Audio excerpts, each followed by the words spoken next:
famously been written that past is prologue.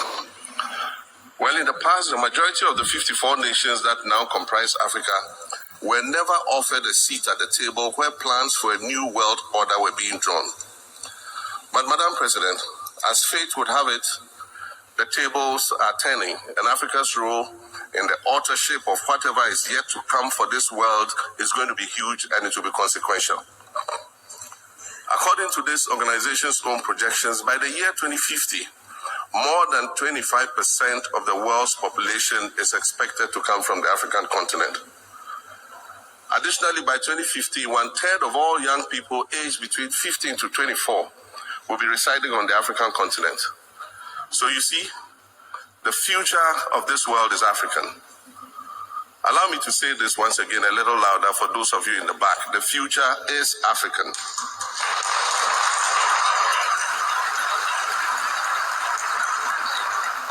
Already today, Africa is a catalyst for human potential and development, as well as for economic reform and ecological stability. Africa is a catalyst for systemic change. If this reality, which is fact-based and straightforward, seems provocative or unsettling, perhaps it's because you are viewing it through the lens of centuries of filters, colonialism and imperialism, and the resulting implicit bias. Maybe you are unaware of the resilience of African nations or their remarkable ability to make a strong comeback just when you think it's safe to count them out. That is what is happening right now in my own country, Ghana. Our constitution limits leaders to 2 4-year terms. In January, I was sworn in for a second term, which, let me point out, was non-consecutive with my first term.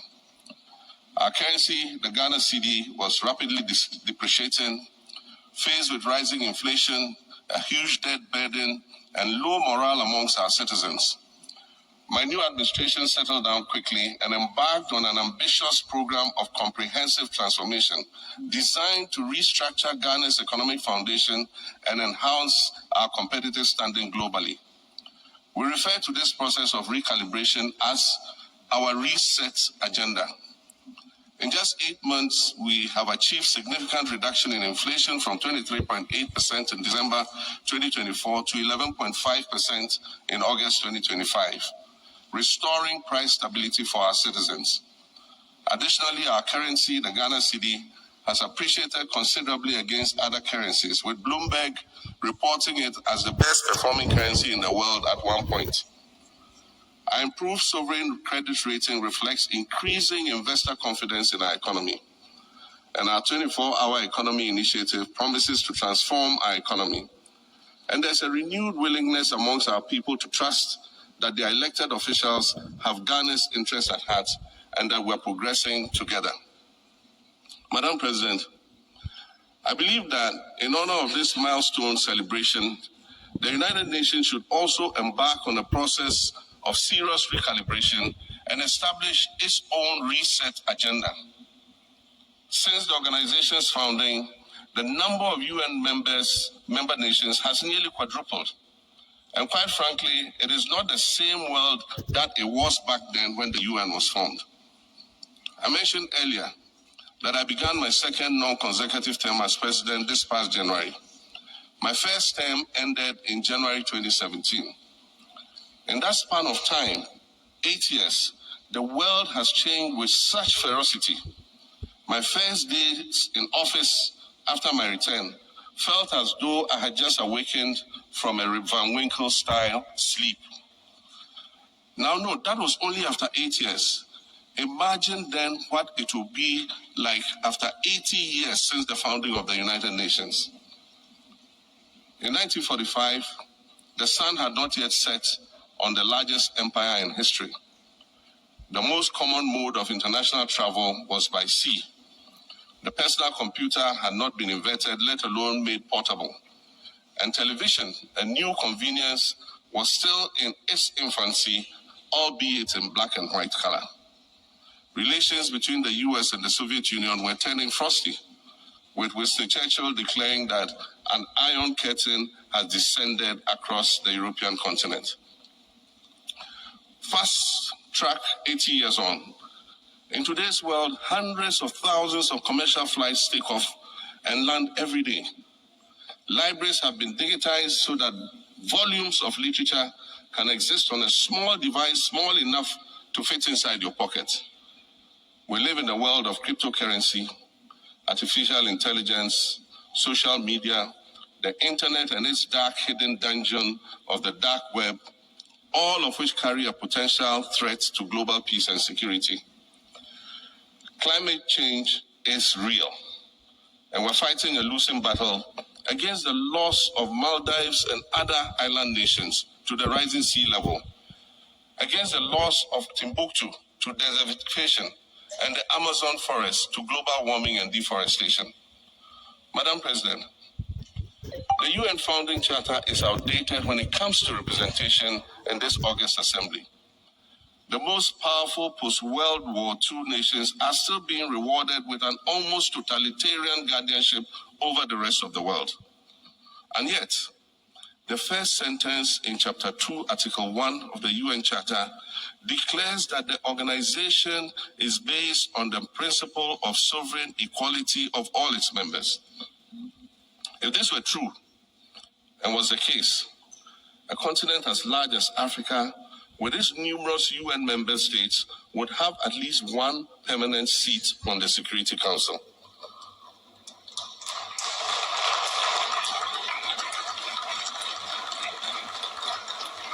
Furthermore, we believe that veto power should not be restricted to only 5 nations, nor should it be absolute. There must be a mechanism in this House for the General Assembly to challenge a veto. No single nation should be able to exercise an absolute veto to serve its own interests in a dispute. In 1995, during the 50th anniversary of the United Nations, Nelson Mandela stood in this very spot. And he said, the United Nations has to reassess its role, redefine its profile, and reshape its structures. It should truly reflect the diversity of our universe and ensure equity among the nations in the exercise of power within the system of international relations in general, and the Security Council in particular. I close quotations. 30 years later, we African leaders are still making the same simple request for a permanent seat on the Security Council with the power of a veto. So today, Madam President, I stand here in this exact spot and ask the world, if not now, then when? We demand not only a reform of the Security Council, but also a reset of the global financial architecture, which is currently rigged against Africa. Africa must have a greater say in the world's multilateral financial institutions. And while I'm making requests, I'd like to call for the removal of the blockade on Cuba. As Dr. Kwame Nkrumah, our nation's founder, famously said, we seek to be friends with all and enemies to none. The Cuban people shed their blood on African soil in the fight against apartheid. And indeed, Cuba has been and continues to be a faithful friend of Africa. You see, the very fact that I can stand here and ask these things and say these things, and the fact that all nations can ostensibly gather here to address critical global issues, air our grievances, and express our concerns, that is what makes the survival of this organization so important. In every old city or village, you will find a town square, or a courtyard, or a plaza that once served as a gathering space for the citizens of the community and their leaders. Meetings and celebrations were held there, as were trials and elections. And these were spaces that brought people together and held them together as a community. Sadly, time and technology have eroded these spaces. Madam President, in many ways, the United Nations is the proverbial town square of our modern global village. And it has never been more critical for us to protect this one space that brings and holds the world nations together as a community. The internet, social media platforms, and artificial intelligence offer us the illusion of connectivity, when in fact what they do is reinforce isolation by using algorithms that ensure that we do not receive new ideas and perspectives, but rather more of the same content. We are served alternative facts and manipulated images, making it easy to disseminate disinformation and sow seeds of division amongst communities. Madam President, these are dangerous times. Our world is currently experiencing a rise in nationalism and economic instability. There's a general breakdown of multilateralism. Various acts of aggression have been committed against the sovereignty of others, and nations are attempting to circumvent the very safeguards that were put in place to prevent large-scale global conflict. These conditions are all too similar to the ones that led to the League of Nations' failure in fulfilling its mandate. The denial of visas to President Abbas and the Palestinian delegation sets a bad precedent and should be deeply worrying to all member nations of the United Nations. Ghana recognized the state of Palestine in 1988 and supported a two-state solution to the conflict since then. And I say, contrary to the claims of some, a two-state solution would not be a reward for Hamas. It would rather be a reprieve for the hundreds of thousands of innocent women and children and people who are facing collective punishment and forced starvation for no reason other than the fact that they are Palestinian. For nearly 2 years and for the fear of reprisals, we here in this General Assembly have been playing hide and seek with language to find the right words to help us avoid or excuse what we all know is taking place in Gaza. But here's the thing, it doesn't matter what you call it. If it looks like a duck, it swims like a duck, and quacks like a duck, well, then it must be a duck. The crimes in Gaza must stop.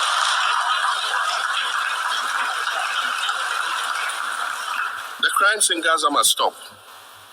Madam President, I also want to draw particular attention to the conflict in Sudan, which this body has described as the world's largest humanitarian crisis. 12 million people have had to flee their homes.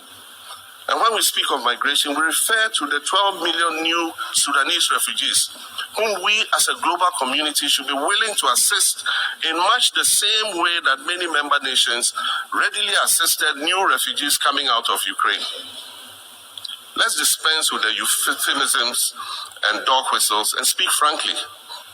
It is not a mystery that when leaders of Western nations complain of their migration problems, they are often referring to immigrants from the global south. But many of those immigrants are climate refugees. And interestingly, the global north emits 75% more greenhouse gases than the global south. However, the effects of climate change are more severe in the global south because we lack the resources to address them effectively. And so when the desert encroaches on our villages and towns and they become unlivable, we are forced to flee. Wassan Shiri, a Somali-born prophet, a Somali-British poet born in Kenya to Somalian refugee parents, was London's first youth poet laureate. She writes in her poem titled Home. And it says, you have to understand that no one puts their children in a boat unless the water is safer than the land. No one bends their palms under trains beneath carriages. No one spends days and nights in the stomach of a truck feeding on newspaper unless the miles traveled mean something more than just a journey. Madam President, we cannot normalize cruelty. We cannot normalize hatred. We cannot normalize xenophobia and racism. We're going to tell a story, let's not tell a slant. Let's tell all the truth. When we speak of migrants, we speak of Mami Ewusi Mensah Frimpong, a judge on the U.S. District Court for the Central District of California. She's the first black female judge on any of California's 4 federal district courts. She was born here in America to immigrant parents from Ghana.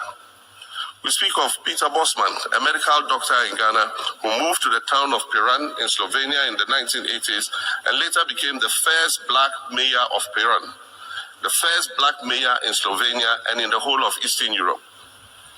We speak of T. Michael, the iconic Ghanaian Norwegian artist and designer. And of course, we speak of the late Kofi Annan, former United Nations Secretary General.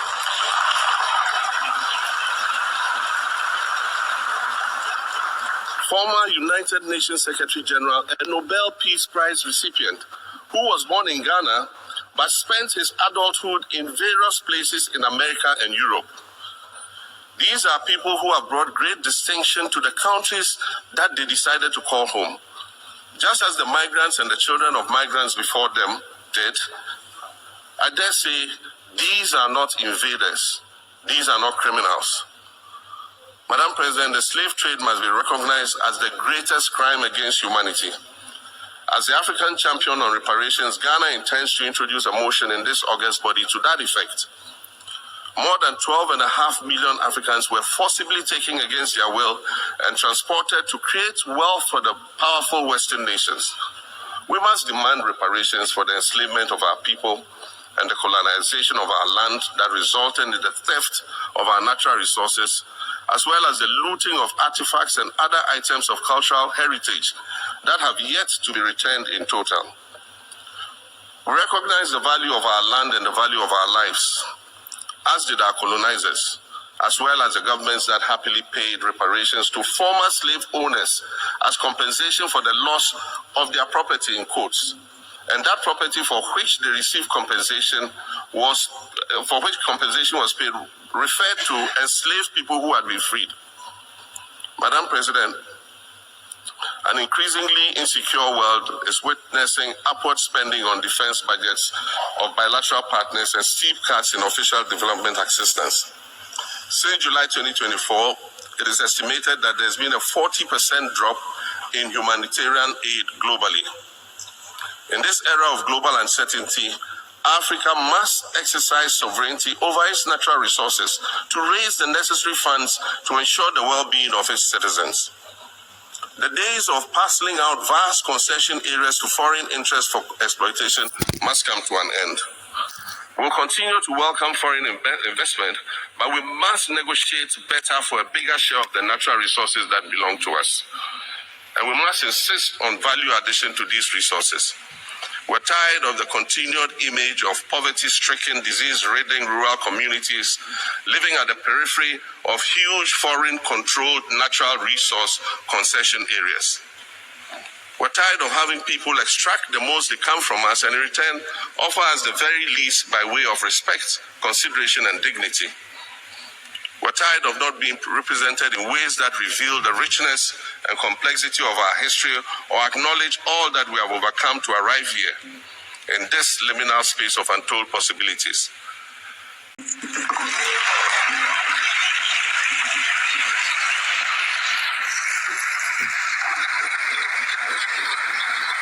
On behalf of the General Assembly, I wish to thank the President